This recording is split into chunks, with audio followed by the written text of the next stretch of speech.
పెద్దిరెడ్డి చెప్పిందే చేయటానికి ఒక అనుచరుడుగా ఏదో నా కింద పడుండాలి కాబట్టి పడుండే క్యాండిడేట్ కింద నారాయణ స్వామిని ఉప ముఖ్యమంత్రి చేశారు తప్ప పవర్ ఇచ్చారా? చెప్పండి. ఒక్క వీడియో క్లిప్పింగ్ చూపిస్తా మీకు, దాంతో అర్థమైపోద్ది స్ట్రేచర్ ఏంటో. ఎవరి దాసోహాలు అంటూ ఉంటారో ప్రతి ఒక్కళ్ళు. నిన్న నారాయణ స్వామి ఇదంతా మాట్లాడుతున్నప్పుడు అసలు ఇంత ప్రాణహాని జరిగింది, ఇన్ని లక్షల కోట్ల కుంభకోణంకి వెళ్ళిందంటే నాకేం తెలీదు.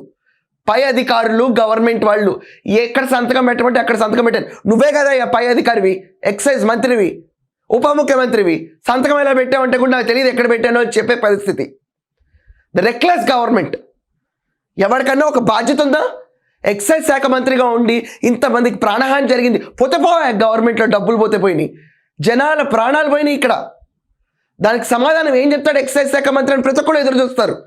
ఏం చెప్పాడు? నాకేం తెలీదు, ఏమీ తెలీదు. మిథున్ రెడ్డికి మాత్రం ప్రోటీన్ పౌడర్ కావాలి. మిథున్ రెడ్డికి మాత్రం సీరియస్గా తీసుకెళ్ళి కొత్త దిండు, కొత్త మంచం, కొత్త పరుపు, కొత్త దుప్పటి ఇవ్వాలి.